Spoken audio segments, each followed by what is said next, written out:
Saudara, saya teringat satu kisah dalam Yesaya pasal yang ke-6 ayat 3 dan ayat 4. Dan mereka berseru seorang kepada seorang, katanya, Kudus, kudus, kuduslah Tuhan semesta alam, seluruh bumi penuh kemuliaannya.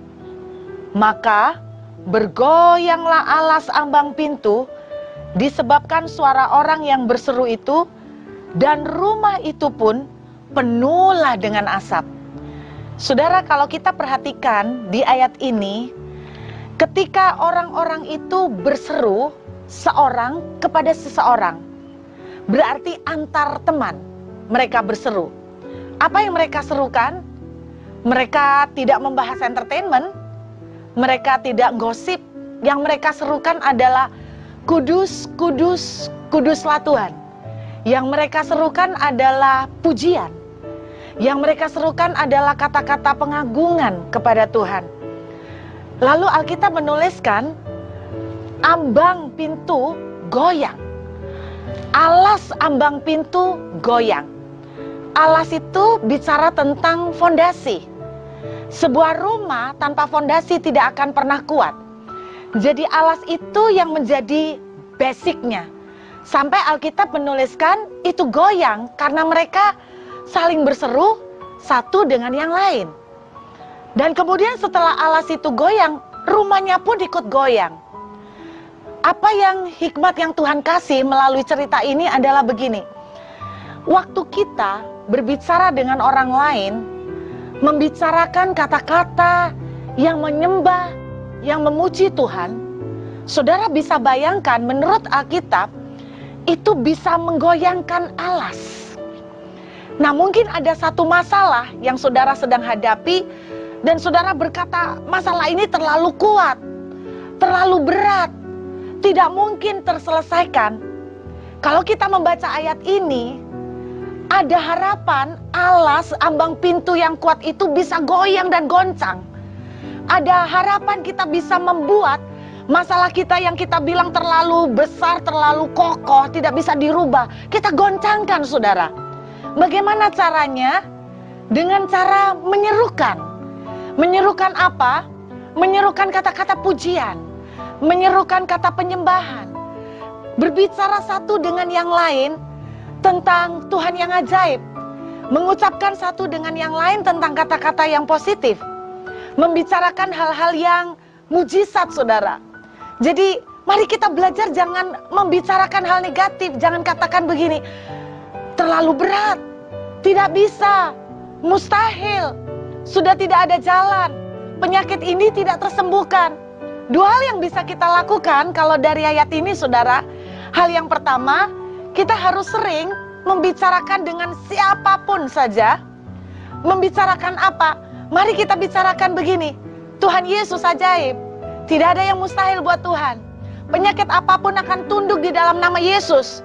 Keuangan, kondisi pemulihan pekerjaan, semuanya gampang sekali buat Tuhan. Mari kita ucapkan hal-hal yang menciptakan. Karena Alkitab juga berkata begini, kuasa lidah itu punya kemampuan untuk menciptakan. Waktu Tuhan berkata begini, jadilah terang, terang itu jadi, saudara. Jadi hal pertama yang bisa kita lakukan adalah kita harus membicarakan dengan orang lain hal-hal yang baik. Apa yang saudara mau ciptakan? Saudara mau menciptakan pemulihan keuangan, maka bicarakanlah tentang pemulihan keuangan.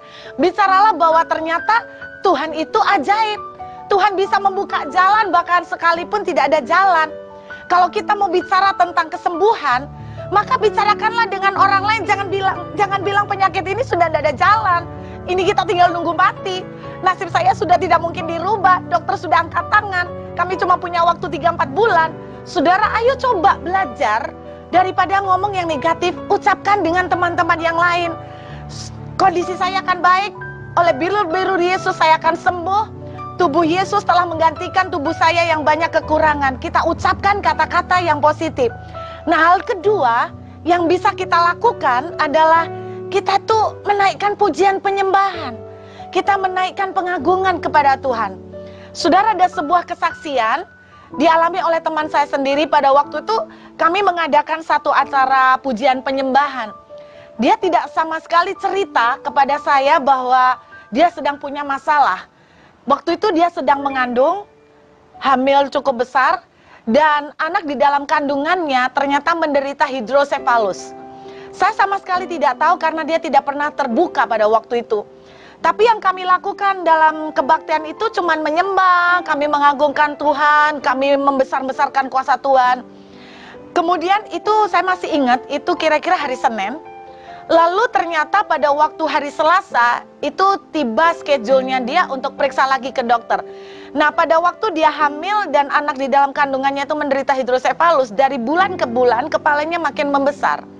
Nah, ketika dia cek ke dokter hari Selasanya, sesuatu yang mengejutkan terjadi. Dokter sampai bingung, kamu minum obat apa? Dia bilang, saya minum obat ya dari dokter seperti bulan-bulan yang lain. Apa yang terjadi? Dokter sendiri sangat terkejut karena apa? Kepala baby yang ada di dalam kandungannya itu kembali menjadi normal, saudara.